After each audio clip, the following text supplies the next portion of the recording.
Today, we're going to talk about the final project, as I would hope is evident. We're also going to touch on the homework, which is not a big thing. It was due today because there's no other way for me to assign it.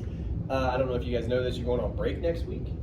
So, like if I left it for when we get back, it wouldn't happen. You forget about it, you forget what my face looks like.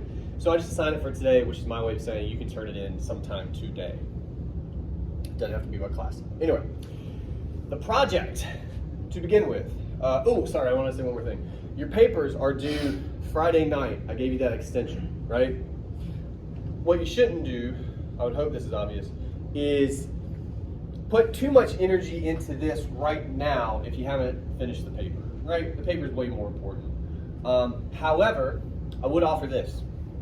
The conversation we're going to have today about the project and what little bit of thinking you might do about the project could, I honestly believe, help some of you think about your paper.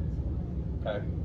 More on that perhaps in a little bit. All right, so the project is due the 6th of November. We got a little while on it. Of course, as I mentioned, we have a break next week, which I don't expect anyone to think a whole lot, work a lot over that break, which it is a break, so like, that's okay. But all that is to say, we don't have quite as much time as you would think, okay?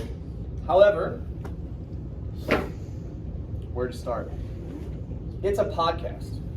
I just want you to talk to me by yourself or perhaps with another person if you like, but you don't have to, that's optional, about a text that we did not cover this semester, okay? So the only things that's really off limits, Fairchild, Slaughterhouse-Five, Die Hard. Can't talk about those because we did that. But anything else, movie, TV show, sometimes students want to talk to me about a video game, which is pretty interesting. Books, I think I've been teaching this class for years. I've had maybe 2 students total talk to me about a book, you know. But the gist is this. You pick a text that if you could, you had the power to put it in this class. Given the conversations we've had about the text we've looked at, and I know we talk about like masculinity in general, but if you look back at each one of the texts, we have some, I think, pretty detailed conversations about certain poems, certain parts of the book, certain scenes in the film. Any of those conversations, if you have one text that you could sort of say, well, what if we did this as well? Like what if, you know, you had students watch this film and talk about it too, or whatever. Your job in this, for I say at least 10 minutes, I'm gonna go over 10 minutes. Tell me why. And that's a kind of a 2-prong approach. So number 1, you will all do this thing. What you will not do is the second thing. So let's start with what you will do. Generally speaking, how does the movie fit into our conversations, right? I think you can all do that at this stage. Some of you will probably lean heavily upon like stereotypical representations of masculinity and or violence or whatever. That's okay. You can do that. You can do that. However, the second thing, which is what some of you will not do, and I'm stressing you should, is where you'll get a better grade. The second thing is, can you be specific about your text? So, for the sake of an example, and I'm going to do one for you here in a minute. For the sake of an example, let's think about Die Hard, right? And again, we can't do that for this assignment. But you can talk about that movie generally. But in a podcast, where you're talking to me for 10, 15 minutes, something like that, break down the scene, you know? When McClane shows up to the building and initially meets his wife, like walk me through the scene for a minute, pull out some details, talk to me about why they matter. Do the kind of work we do in class. I want to see you try to do that on your own, just a little bit.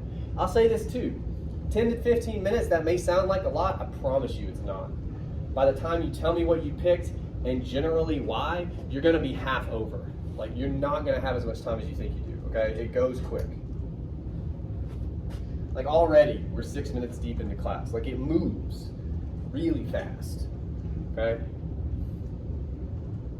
Now again, I'm going to give you an example, but at this stage, questions, confusions, anything you're not sure about, in regards to the project. You're probably about to answer this question, but let's say if we're going to narrate a scene, do we need to like play that scene and then narrate over it, or would that distract? No, well, so let's talk about actually sort of technical hurdles that I know you'll encounter. First of all, and I'm going to answer a question you didn't ask, and I'm going to build to yours. First of all, I keep calling it a podcast. That means you got kind of two options. You can do audio only, or you can do video.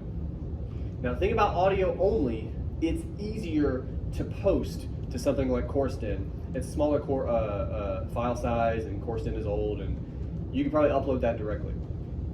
The problem is your phones actually usually aren't great at audio only. You're probably gonna go download an app, and good fucking luck getting your audio file off the app. It's awful. Most of you will do video, and it sounds like that would be something you would do.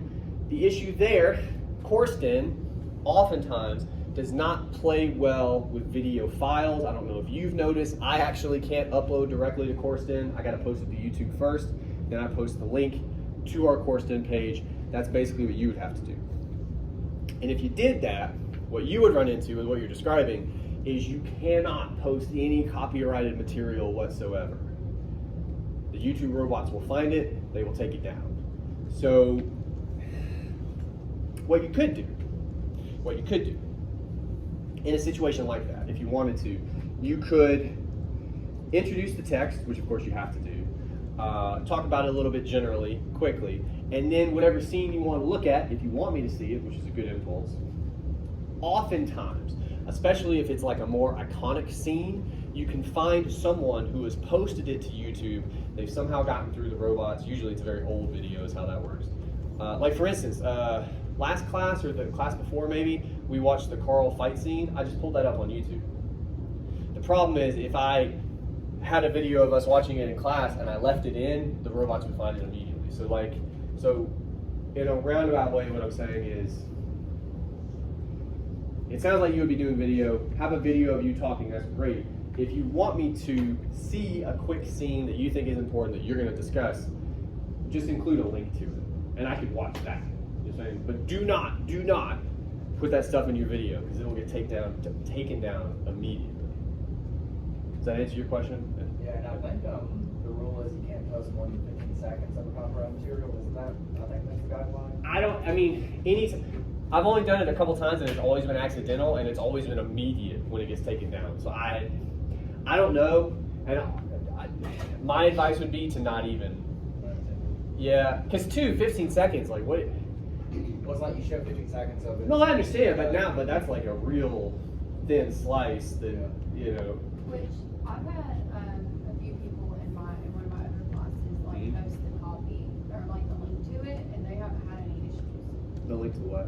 Like the link to a YouTube video, and they're able to do it that way. Like we had a way where we used Zoom.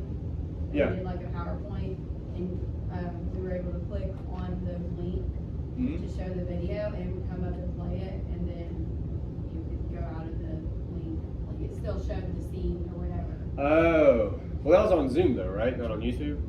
Well, it was through Zoom, but they had a link off of YouTube. Yeah. No, I'm saying to use YouTube links, like yeah. But I'm not fully following everything on it. It worked out to where they could post it and it didn't get taken down. Yeah.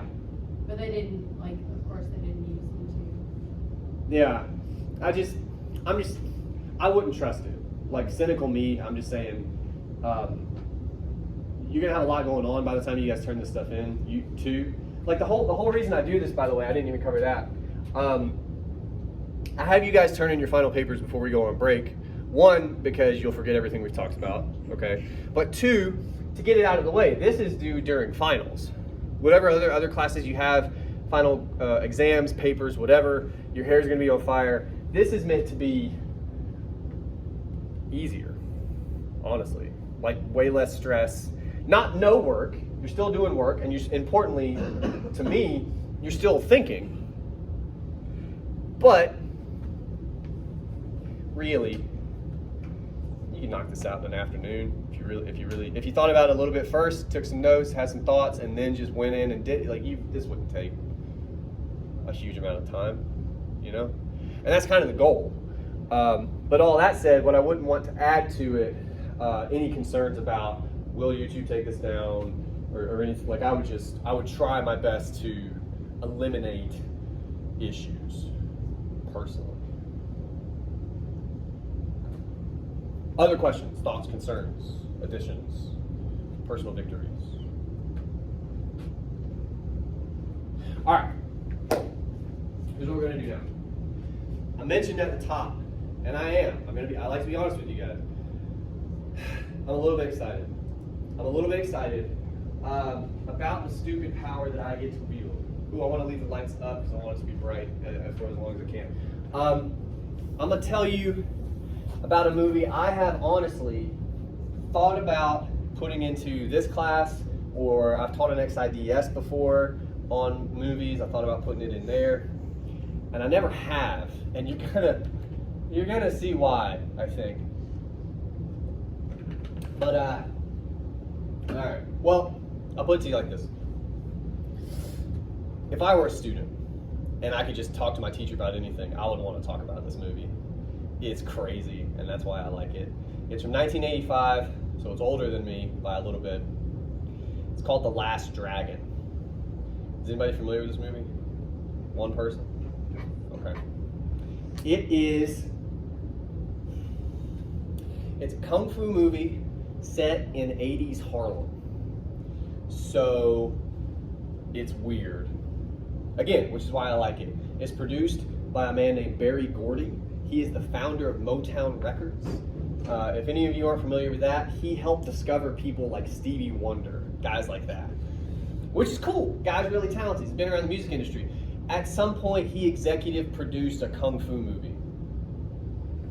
That's weird. All that's weird. And the movie kind of, it doesn't disappoint in that regard. What I'm going to show you first is a trailer. Now understand, this is only a minute and a half, and it cannot, no trailer can, I don't think, in a minute and a half, convey the full movie, right? But I'm showing you this so you get a feel for it, and then I'm actually, a couple minutes from now, I'm going to show you a scene, we're going to talk about that. But just to begin with, I'm going to show you this trailer. Some things to know before we watch it. There's a main character, his name is Leroy Green. He is affectionately, sometimes in the film, referred to as Bruce Leroy, which is silly. And there are two villains. We're only really going to talk about one today. His name is Sho'nuff. So when he enters a room, all of his henchmen come in with him, and he'll say things like, "Who is the baddest? Who is the prettiest?" And he will say, and rather they will say, "Sho'nuff." It's good. It's really good.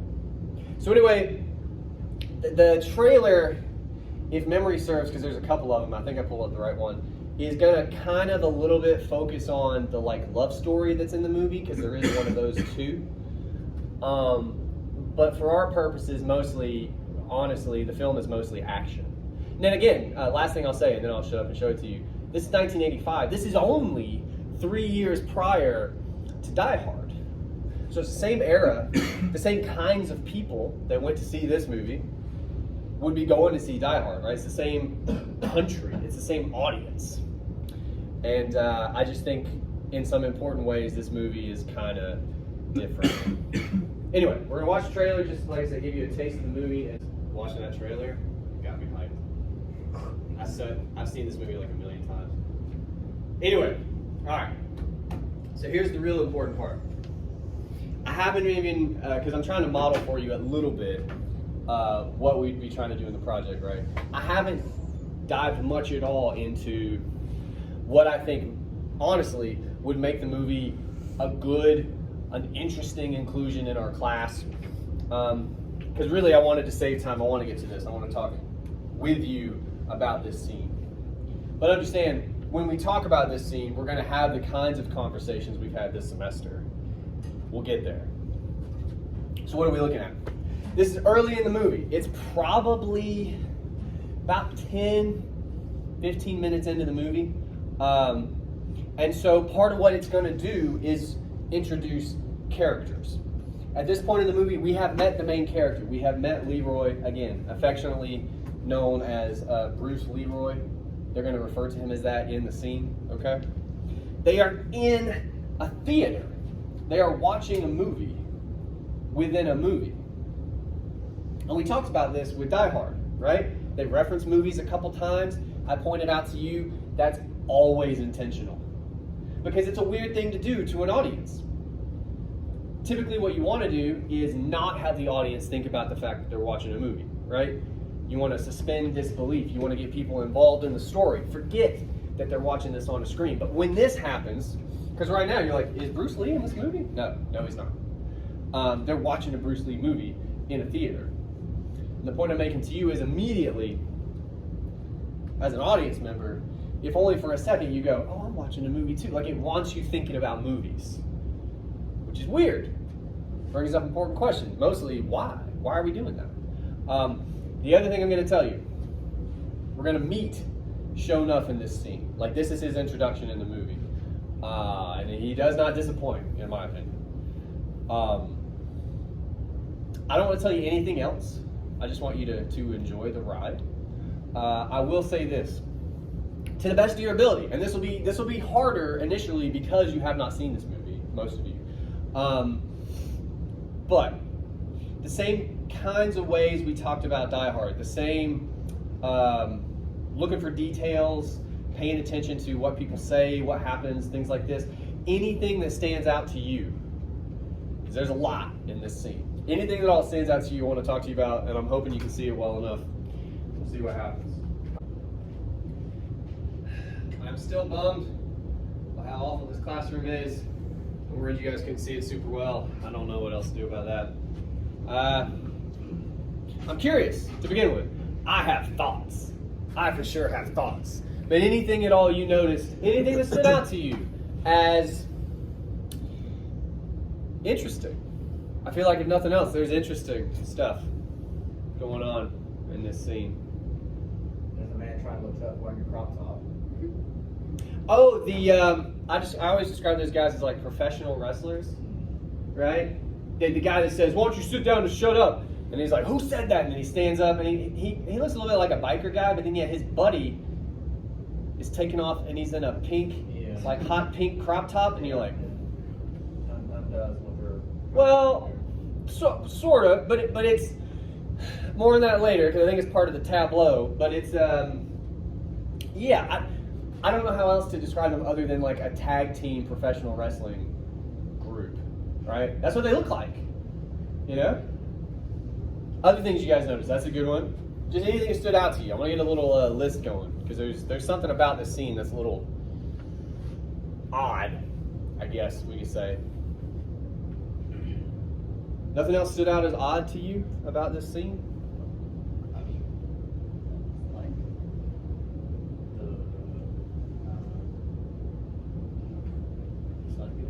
Huh? Okay. You had your hand up, everything right? Let's see. There was the at the time this was probably more of a taboo. The transsexual that was in the theater as well. Just for a minute, and again, it's hard to. She's only in there for a minute, and also again, I don't know how damn. I feel like that's where he was going. I was like, I think he's afraid to see. Oh yeah. Well, no, dude, 1985. Honestly, yeah. There's not a lot of what we would call today representation, I suppose, and she is clearly Big Dude's girlfriend, right? Don't hurt the face, baby. Like it's funny what she's saying, but yeah, they're also pretty clearly not like a biological woman or whatever. Yeah, that's interesting. And by the way, the two characters you pointed out, or technically three, because it's two professional wrestler guys. This is the only scene they're in. They are not in the movie after this. They are side characters. And my way of saying that is, doesn't have to be these kinds of people, right? Could be anybody. So it's interesting that the filmmakers, the director, whomever, make that choice. They're like, all right, we're going to have two people in the balcony kind of yell at them at first. Who are they going to be? What are they going to look like? Fucking ridiculous. Okay, what about, I want this dude, he's going to get his ass kicked. He's going to have a girlfriend, though, like cheering for him. Could be a guy. You're like, okay. Right? Like, again, 1985, like that, even in 2022, you would have people, like, people would notice, right? 1985, it's unheard of. So, it feels intentional, I think.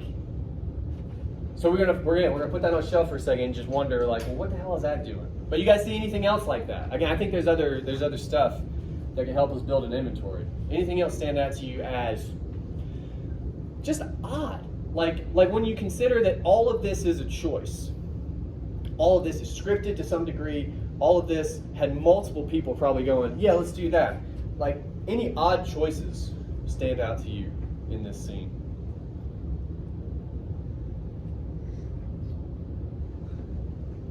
No, those things just feel so chaotic. It does. Well, yes and no. So let's think about the very beginning of the scene, which again, there's so much that happens, you may have forgotten about this. Isn't it weird that they're watching this movie, right? Bruce Lee movie, and they all seem to be pretty into it.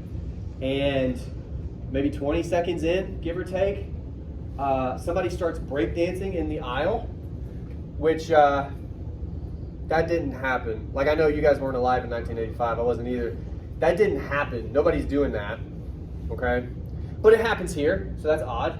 And then it syncs up with the Bruce Lee movie just for a minute, where the big dude gets up, who also happens to be Asian, and I would say, like, that's probably a purposeful choice too. Like, he kind of looks like Bruce Lee a little bit more than everybody else here, so get him, right? But he turns just like Bruce Lee does in the movie. He jumps at the same time. Like, it's clearly synced up on purpose. When he smashes the radio, boombox, whatever. So to me, again, at least for right now, I'm putting that with these other choices that we've pointed out. It's like, why? Other than it just maybe they thought it was cool, which is always a possibility. Like, I just think it'd be cool for it to link up with the movie they're watching. Okay. But it's our job to go, well, maybe there's something else. Maybe we can make an argument out of that. Like, syncing up the action that we're watching on screen with the action they're watching on screen. So we'll put that up. Did you guys notice anything else? There's a couple, I feel like there's a couple other pretty choice bits. What about the ninjas that jump off the balcony? You've been in theaters before. I don't know if you've been in many with a balcony, but you've probably seen them. You have a rough idea. About how high up do you think those balconies are? 20 feet? Give or take? You know, you just jump off those. No big thing.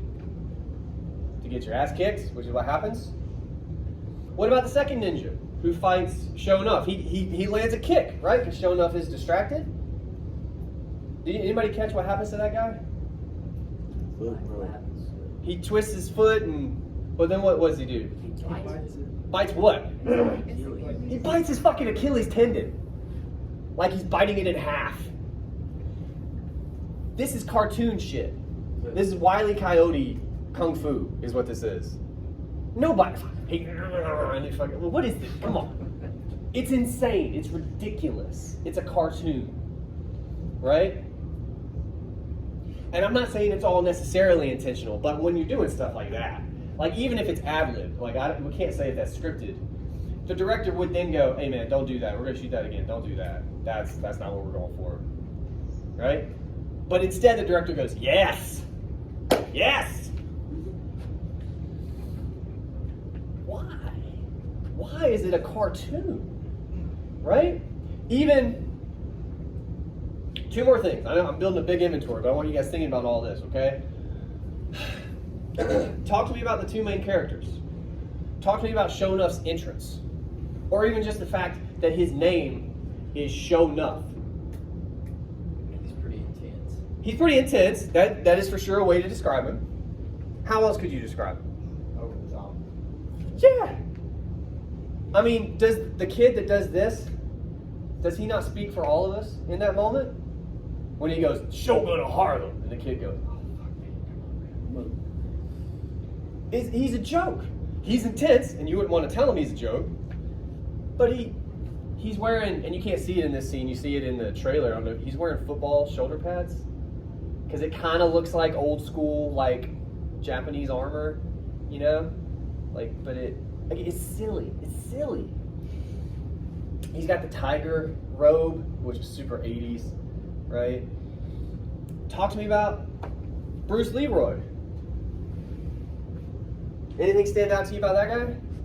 He's eating popcorn chopsticks. He's eating popcorn with chopsticks. And he has a huge Asian head on. He's got the, yeah, It's not hat indoors. yeah.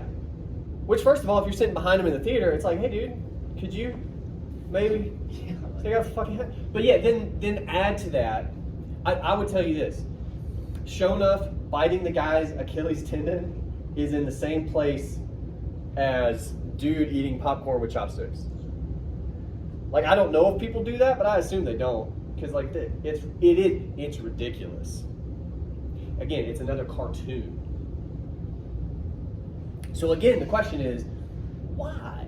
Why do we take things to this extreme level? Like, the scene would work for the most part if we lost most of those things, right? Hey man, just eat popcorn like a human being, you know? Hey dude, don't bite that guy in the Achilles, right? Like, small cuts, doesn't have to do anything. And you lose nothing from the scene, you know? Add to all this, I told you guys at the very beginning, this is a movie that wants you as a viewer to be aware of the fact that it's a movie, because they're watching one, right? You got them watching a movie, that reminds you in the audience, well, I'm currently watching a movie, so now we're thinking about this as a made thing, as not real, yeah? For most movies, that's a kiss of death. Worst thing you can do in a horror movie, usually, is take the audience out, right? Because as soon as you do that, you're like, oh, I'm not scared, this is stupid, right? Like, so that's the risk they're running. They're taking you out of the movie here. And then add to that, they're giving you all this ridiculous shit that's just stupid, is the only, like, you know. Again, I say all this with love. I love this fucking movie. But kind of dumb, okay? Why? Last piece of evidence I'm going to give you, and then we're going to try to talk about this. And I know we've been building a lot, and a lot of you are going, what are we doing? Did anybody catch the guy? I don't know how to say it. He's very clearly supposed to be Jamaican. Oh yeah, the dude that was like, How do you know he's very clearly supposed to be Jamaican? he was smoking a joint and he was The talking. biggest joint, like big as his arm joint, the guy's smoking, with the accent and the dreads. He's a caricature, is he not? And that guy could really be Jamaican. I don't know anything about the actor, but the point is, everything in this scene is a caricature of these kinds of people. How are we going to tell the audience real quick? Because the guy only has like 5 seconds of lines, right? How are we going to tell him he's Jamaican? We're going to give him an accent, dreads, and the biggest goddamn joint you've ever seen. All right. How are we going to let people know that this Asian guy can fight? Well, first of all, we're going to make him Asian in a Bruce Lee movie. There's your stereotype right there. He's going to be big, which helps.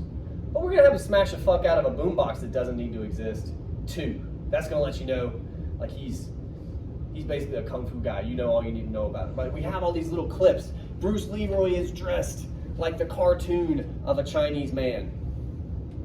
Right? If you're in first grade and for some reason they asked you to draw a Chinese person, which they would not do in 2022, that's what you would do. That's what you would do. But I keep using the word cartoon. Cartoons aren't realistic for the most part, right? You got your Bugs Bunny, you're like, it's insane. It's not real. Why would we do that, though? You know? I'm gonna tell you a quick story. I have a teacher friend, she used to work here, she didn't work here anymore. I used to always kind of mess with her. I used to tell her I wanted to teach this movie, because I knew every time I brought this movie up, she would look at me and go, that movie's fucking racist. And she could be right, I don't know. I'm not right about everything, she could be right. And there's some stuff in this scene, it's probably a little bit racist. Especially by our standards now. Again, 1985, different time, but especially in 2022, you're like, that some of that's not okay, right? Okay. But here's my question, and I mean this. Supposing it is a little racist, it might be. I kind of feel like, and we'll expand racism out to say derogatory. It might be derogatory to everybody, if you take my meaning. So, we started with and again, I don't know how else to describe them, professional wrestlers. 1985, if you want two tough white guys, how are you going to communicate to the audience immediately that they're two tough white guys? Have them look like fucking Macho Man Randy Savage. You know, like I'm just insane representation of two white guys. There you go.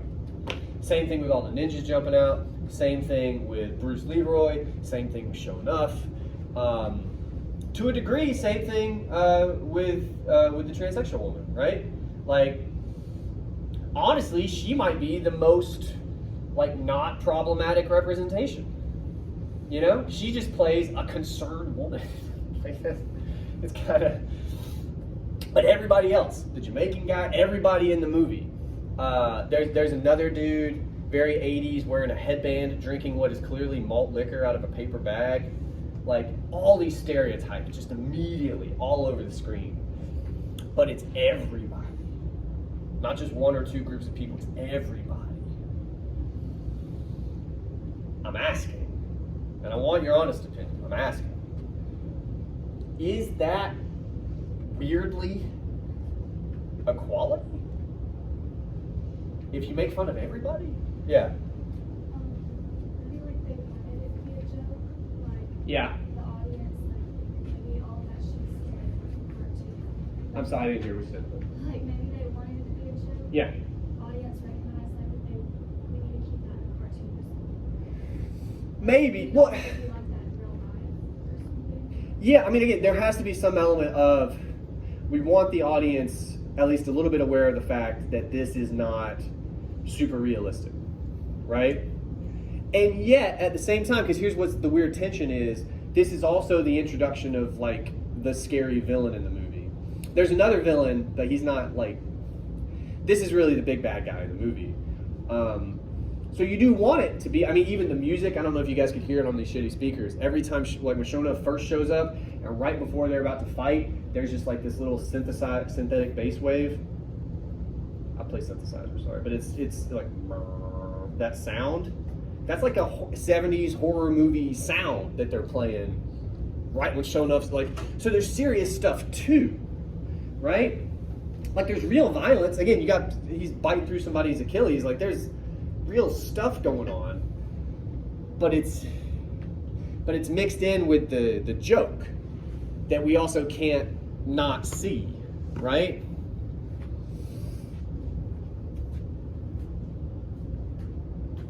I'm asking you guys this.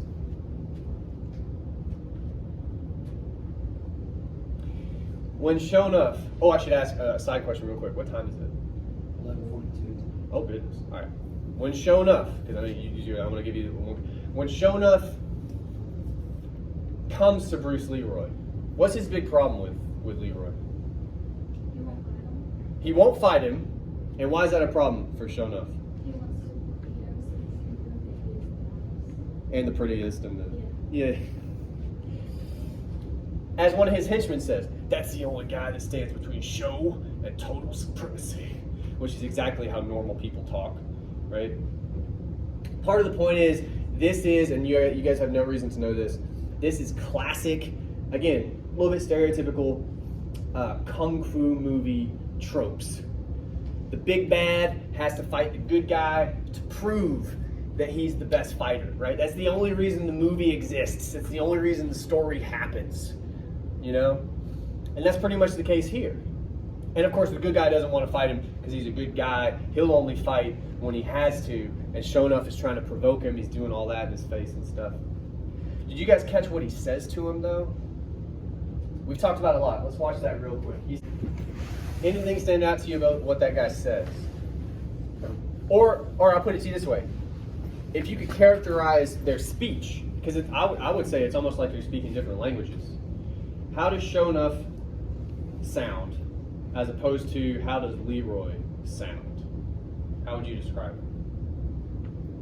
Leroy sounds like he's more intelligent. Kind of. And then Well, but if you could be less nice about it, what does he sound like? Who talks like that? Kind of showing up. No, it's just Leroy for a second. What's he sound like? Kind of like a classic Asian, wise master type. He sounds like a fortune cookie. Philosophy. He does.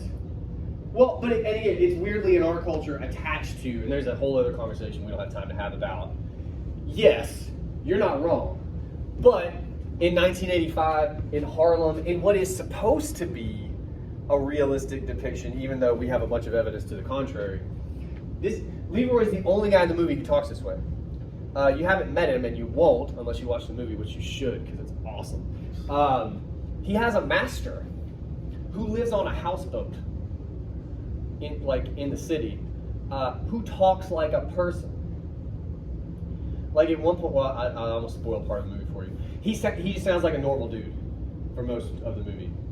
Like he's just a guy who teaches him kung fu and like all, but he's a normal person.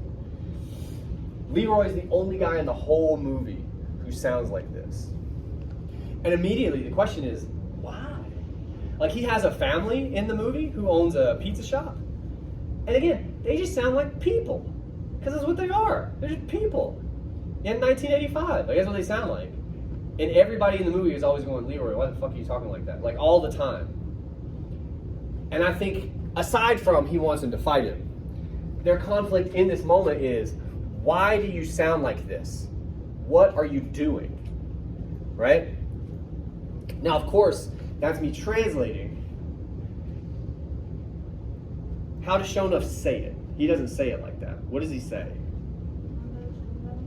Calls it mumbo jumbo. He says one thing. Let's go ahead and jump to the chase for the sake of time. He says one thing I cannot say.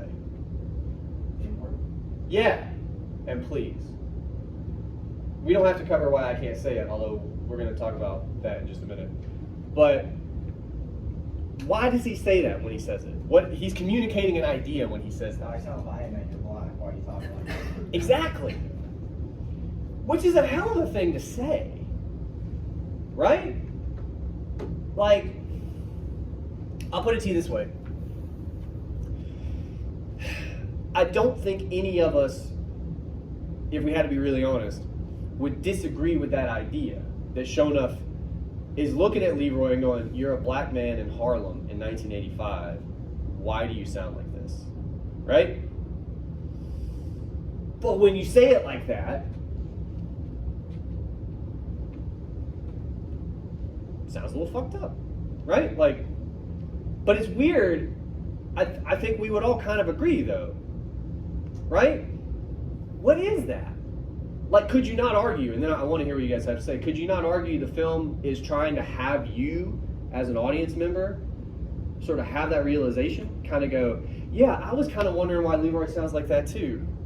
You know, like, but isn't that a weird fucking thing for you to be doing when you're watching the movie? Couldn't we conceivably have an African-American band talk like a fortune cookie? Like, it could happen, right? Why is it weird to us? If not, that he doesn't fit the stereotype, right? He doesn't sound like he's supposed to. You know what I'm saying? Shonuff, on the other hand, does, for the most part, right? He says the thing that I cannot say, right? He says, and I love this, I got something real for your ass in these hands. What's he saying, by the way? Literally. Yeah, I'm gonna kick your ass, get up. But we keep having this conversation about cartoons, about stereotypes, and Shonuff says, I got something real for you. Like, he's telling us, this is not who you really are. You cannot be this person. What is that hat about? This is real. There's no faking this, right? And I love, by the way, that Shonuff says all this, dressed the way he is dressed. Which again, a little lacking in self-awareness, right? For sure. All right.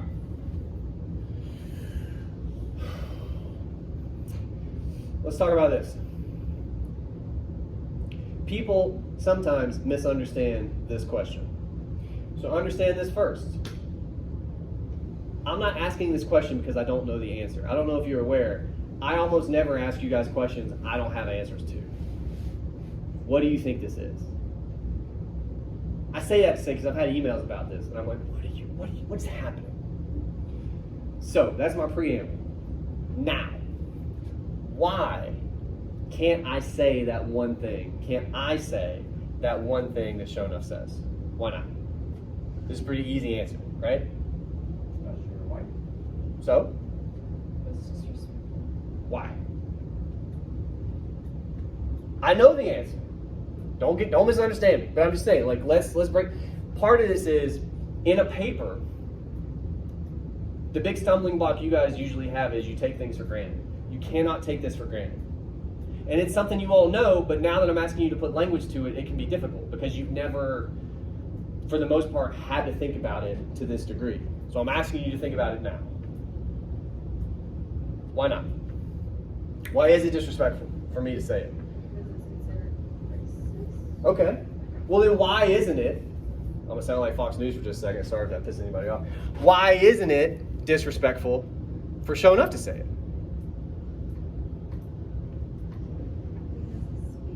Somebody that's his same color, like, is it more of a term that you can use towards your own as an insult towards, like, That's he's their kind words, of what she's trying to get like at. insulting him or not? In this particular case, it's an insult because of what he's saying, like, this is not really who you are. Yeah. But generally, even that phrase isn't necessarily insulting, right? Like, I mean, I've heard a rap song or two in my life. Like, it gets thrown around sometimes, right? Like, it's this idea.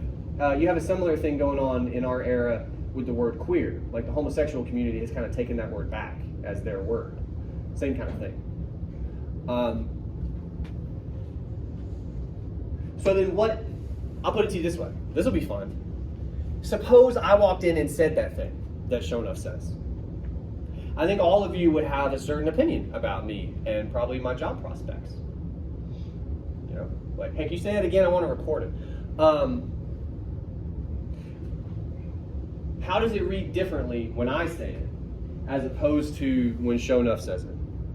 Like, what we're kind of getting at is I think it means different things, right? If I were to say it as opposed to what Shonuff means. I think if I said it, I think we've covered that pretty well, actually.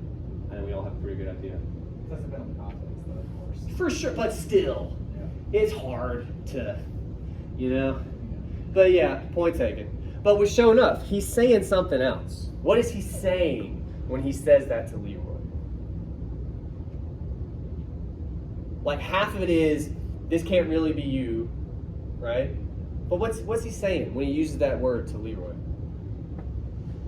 Or even the word please. Why does he say please? It's also like the way he phrases it. There's Yeah. a pause, and then he says it. He puts like emphasis on it. Yeah. He pauses his words, then he says it. To Yeah. Like, look, dude, I'm gonna go ahead and just lay it out for you right here. Yeah. Like, you're kind of a joke. Yeah. Why is that? I took it as like, you're one of us, why are you not like me? So here's what I'm wondering. That term in that moment, and I think generally when it gets used in that particular community, it's inclusive. Right? Saying bro. Exactly. Well, that's what I'm saying. Yeah, it's a term of inclusion. Yeah. That's how you take the word back. Okay? So here's what he's doing. He's saying, hey man, you hear how I'm speaking to you right now? What the fuck is that? You don't look right. Right? It's kind of putting him back in check, trying to put him back. Well, he's in trying check. to. Yeah. Yeah. So what the point I'm making here, and again, this is the sort of thing you could do in a paper. This is the sort of thing you could do in your project. By saying that phrase, he signals to him, I'm trying to include you in the same set of expectations, some of them stereotypical, but the same set of expectations that people have for me. I am using them on you right now. And I'm saying you are not acting black enough. That's what he's saying right here. And again, weirdly, we don't have to do a show of hands. We're not going to do that. But if you just, in the privacy of yourself, consider this. I think we would all agree. When you see Leroy, you don't believe it. There's no, that's not, come on. It's an act, right? It's for show.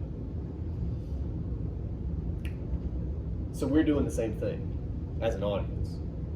It's telling us, it's showing us, before this happens, in the scene, all these stereotypes. Insane number of cartoon depictions of people, right? That guy's clearly the Jamaican. Those are those are like the token white guys. We got fucking breakdancers because this is 80s Harlem and that's what everybody was doing in Harlem apparently. Like it's all over the top. And we don't have a problem with those. We're like, that's all silly, you know. But they do kind of pass like water under the bridge as well. Like, yeah, you know, I can see some of that happening. It's not maybe outside the realm.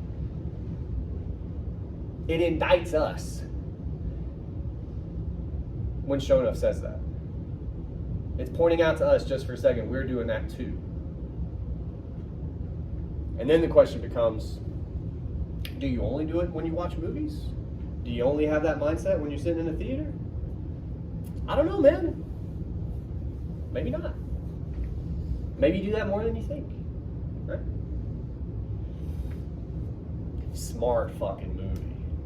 To be as banana land as it is, this movie's crazy. This doesn't even scratch the surface of how nuts this movie is. It is beautiful. I love it. But if I was doing this project, like I said, I would focus on this scene. We didn't dive into everything we could, by the way. I wanted to try to focus the conversation for you guys. Even at the end, when Shonuff is threatening Leroy as he's leaving, walking on the chairs, by the way, because that's what he would do. Instead of just shuffling like the rest of humanity would do through the seats, he's walking on the armrests. If you go back and watch it, and I won't bother you with it because some of you are checking out at this point, he stops speaking with contractions. He's something like, "And I will not rest, and you will see that I am the Shogun." And then the guy kicks him, and he gets up and he starts using contractions again. It's like just for a minute he goes into Kung Fu movie bad guy, where they got to speak in this particular way, and then the real world hits him, and he's like, fuck that, and he calls him a wimp. Like, there's a lot going on.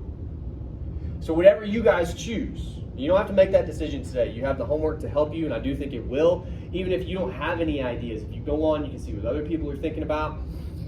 Respond to some of them. It should. It does. It always, every time I've taught this class, sparks ideas for other people. Like, oh, they're doing that. That reminds me of this. I'm going to go, like, whatever you want to do. It's fair game. Okay? Ideally, it would be newer. I want to say there's a requirement on the prompt. It's like, you can't be older than 1990. But if you have something you really want to do, like exception-wise, we can talk about it. I could possibly make an exception. But for the most part, I want you guys doing something newer, something a little more contemporary. Yeah. Is it okay if it's like fictional? Yeah. Everything we've done has been fictional. Well, yeah. I mean, Slaughterhouse-5 was like non-fiction, but also aliens. So yeah. Like more I meant to be like cartoon-like. It can be. It doesn't have to be. Okay. It's totally up to you. I mean, I would think non-fiction might be a little tougher for reasons that I can talk to anybody about if that's something you think you want to do. But yeah. Damn near anything is fine. What time is it, by the way? Woo! All right. Give me 3 ideas for the paper, then I'll let you guys go. I want to talk to you guys for just like a couple more minutes. Movie ideas? Anything. Movie, TV show, video game, book. I don't know if you guys know about those. They open like this and pages. I was thinking doing The Simpsons. Simpsons? If you're going to do a show, I'm glad you brought that up. Pick an episode. I was going to pick like the first few seasons because Pick an episode. I'm going to tell you why. You see what we just did. And granted, it took longer because I was trying to involve you guys a little bit and have like a class conversation. But still, talking about a 5-minute scene took kind of forever. A season or two is so much. And I promise you, like, think about any time we talked about Die Hard, any of the texts we look at, the best conversations we have, the most constructive, is when we focus on a paragraph or a scene, something like that. Pick an episode. Pick one. I was just gonna choose I was just gonna write about like how the Simpsons, the family is like different from what their family is. That'd be a good place to start. That's what I was thinking. But here again, you could even, and I know that was really big, especially when it came out, because, There's a lot of controversy. well, when did The Simpsons start? Was it- It's as old as me. I say it's been on for a while. I think it's actually since the late 80s. Like, I think it's damn near as old as I am. But yeah, like similar to another show from my childhood, Married with Children. I don't know if you guys are familiar with that. Similar kind of like very not how families are usually depicted type of thing. I would say that would be your starting point, right? Go find an episode, just scan titles, or I don't know how well you know the show, I hope reasonably well if you're gonna do it. But find an episode that you feel like does that, and then go find a scene or two. I'm telling you, that's the way to do this for anybody, whatever you end up doing. That's the way to do it. Because there's gonna be a scene. If you feel like they're not the typical family, there's gonna be a scene that like, I can't believe Bart said that to his mother, or whatever, right? Like that's what you want to do. Hey, how old are you? 36. Simpsons 32. There you go. My whole life, I've known The Simpsons. 89. 86. You had your hand up here. I was thinking about doing Beauty and the Beast. Which one? Yeah, the cartoon one. Okay, the real one. Okay. Kind of narrowing it down to Gaston and how he acts all masculine, and then comparing it to how Belle's independent, and that like kind of how. Yeah, I would add to. I always, and you can totally do it. I always have people do Beauty and the Beast. I would add this. Interesting points, and it makes all the sense for sure. I have people always doing Mulan too. Some of you are like, oh shit, I'm gonna do Mulan. Well, no, but Beauty and the Beast. Hear me out. It's interesting to me. What you probably don't want to do, at least not very much, is Gaston is toxically masculine because it's like, yeah, That's obvious. yeah, but he is traditionally the hero. He's supposed to be, like if the movie were shot a different way, he would be the hero who dies in the end, right? And it's sad. It's best to like compare him being the hero, whereas he's not the actual hero. They almost take the hero figure, like fairy tale, classic, thousands-year-old hero figure, and make him into the villain. That tells you a lot about whenever that movie came out. I was also a kid, 90s. I'm gonna guess 92. Something like that. I was a child. But it was my sister's favorite movie that year, whatever it was. Everyone's sister's favorite movie. Well, but again, I was literally the Sergeant Martin. But yeah, like it tells you a lot about whoever we were in 90 whenever that came out. That we took that figure and bent him in such a way that now he's the villain. Now the person we cheer for, technically speaking, isn't really even a person, you know, it's a beast. And Belle, who, I would add to that, yes, she's independent, yes, she's intelligent, and I've heard they hype that up a little bit in the remake. I haven't seen the remake. But she's also hot. I'm just saying, if she were ugly, would she have all this independence? Would she be as able to move around as she is? And I don't She think. doesn't take commands now. Yeah, and everybody kind of lets her because it's like she's pretty. Like it's interesting. It's interesting that for all the ways we twist the hero into the villain, we take the other hero in the movie. I think Belle is the real hero in the movie.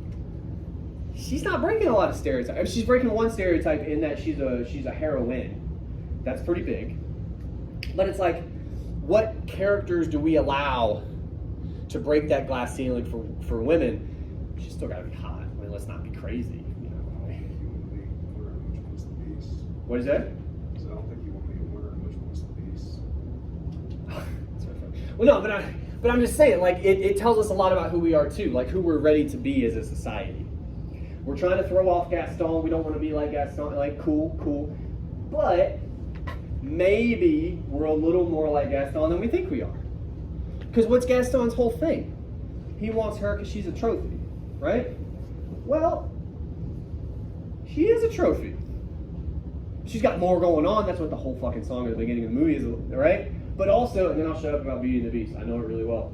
Her whole opening song is just shitting on the town and everybody in it. I want more than this provincial life. She's looking at everybody around her like, you suck, you're boring, this town sucks, you all suck, I'm better than you. But she learns to love the other. Like that's. Maybe, yeah, well, no, I'm saying there could be more to it, like that's her arc. Yeah. But I mean, it's interesting at the beginning that song, I think sometimes gets spun as she wants more for herself, which is fine, but it's how she says it. To take it back to like how we talk in class, it's like, God, you're tearing everybody down, dog. Like that's, But I think by the end, she like. maybe so. Maybe I so. thought that was like the message almost like. Like she needed an awakening to like Yeah. the other side of the ugly, like the other side of. Yeah. Okay, good. Well, see, so this is the kind of conversation you can have then, right? You can even start potentially with like the song or like a lyric or anything, but then by the end say, well, how does that change? What does the movie try to argue against that in some way, right? That could be the work you would do. Cool. One more. I have a question. Okay, question is good. Go for it. Not really questions. Okay. Anyways, since we're talking about all if you wouldn't have done like your whole like podcast over this, what would be another good movie that comes to mind like for you? I think there's so many. Home Alone would be good, and we kind of talked about that before, but just because it's so similar to Die Hard, but also very different because it's a kid. But all that is to say, it's interesting to me because it's so similar to Die Hard. Like if you just made Kevin 30 years older, he's smoking, he's drinking, you know. He announces every time he sees breasts. I don't know if you remember that from the movie, but like when he walks by the lady hanging on the thing, he's shooting at people now instead of using paint cans, which by the way would take your fucking head off. Like they've tested that, it would kill you. And it's weird to me that Die Hard is only a couple years previous to Home Alone, is an action movie, obviously. Home Alone, I remember it because I was there, was a fun family movie. Let's all go see it. The premise doesn't sound like a family movie. Like it's kind of, well, it's like, well, it's a kid and it's like cartoon violence. It's not real violence. It's Roadrunner stuff. It's still violence. It's kind of, the second one they up the ante, like he's using some kind of flame, like he's like burning them and stuff. Oh yeah, with like the blowtorch. Yeah, that's the word I couldn't find. And then he gets the little block and fills it up with nails and like puts them. Yeah, and we're like, Yeah. No, dude, that shit would hurt. I know. That'd be so bad. I know, but it's haha, because it's a kid, and it's weird how we code violence. If it's a dude in a wife beater with no shoes, well, this is an adult movie. This is rated R. He's gonna say the fuck word several times. But if it's that, I watched those in the theater. Whenever Home Alone came out, again, you'd have to look up the year. I had to have been like 7 or something. As a child, my family took me to see it. It's like, this is what we do. This is family night. We're gonna take our young impressionable boy. Watch this. Came out in 1990. 1990. I was 4 or 5, depending on when it came out. Yeah, and when we went to see it. Yeah, for sure. Stuff like that. I mean, I would draw on my childhood. But again, you guys have seen all kinds of the Avengers movies are pretty rife for this stuff. I don't know a lot about shows. I haven't watched TV in a while. I got a lot of poems I can hit you with. I'm not going to do that. Let's get one more example from you guys, and I'll let you. Step Brothers? Yeah. Oh, that would be interesting. I'd say so. Because they're both men children. Yes. That's the point. Yeah. That's the point, is that they haven't had to grow up.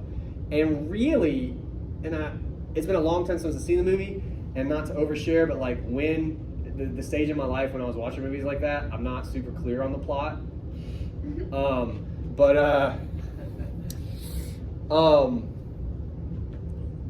I believe if we talk about the message of the film, they don't really have an arc, right? And it's kind of every Will Ferrell movie is like, you're fine just the way you are, Will Ferrell, and John C. Reilly. You just keep being that guy. Things are gonna work out for you, right? Yeah. What the hell? And it's funny, and it's not meant to be serious, but you got it. Like the villain in the movie, I think is I can't remember his name now. He's in Parks and Rec. Adam Scott. Yeah. Oh, that's John C. Reilly's like real brother. He's an awful person because he's successful and tries to make his family better. And like, I don't know. I feel like he kind of looks down on. Shouldn't he? Yeah, but still. I mean, I'm just saying, like. he's kind of a douche about it. Though. Yeah, but by all the classic metrics, shouldn't he look down on this guy? Yeah. But he's the villain for that, and you're like, oh, that's interesting. It's interesting the way those movies, I would say, champion. Like the heroes of the movie are Will Ferrell and John C. Reilly. They're imbeciles, and they're making dangerous decisions for themselves and other people, and they're have no repercussions, really. Right? Yeah. Isn't it? Yeah. Like, yeah, that would be interesting. I'd be curious. Again, I can't remember any scenes because. I mean, Yeah, but that would be interesting for sure. For sure. it's just the first thing in my head. No, yeah. All right. So any one thing. But if it's a show, I would advise you to pick an episode. But anything you do, pick a scene, pick a paragraph, be specific, just like we do in class. And it's the best of your ability. Pick out a couple details. Talk to me about them. That's really all I want. I want you to try to do what we do in here on your own for 10, 15 minutes, something like that. Doesn't have to be real expansive.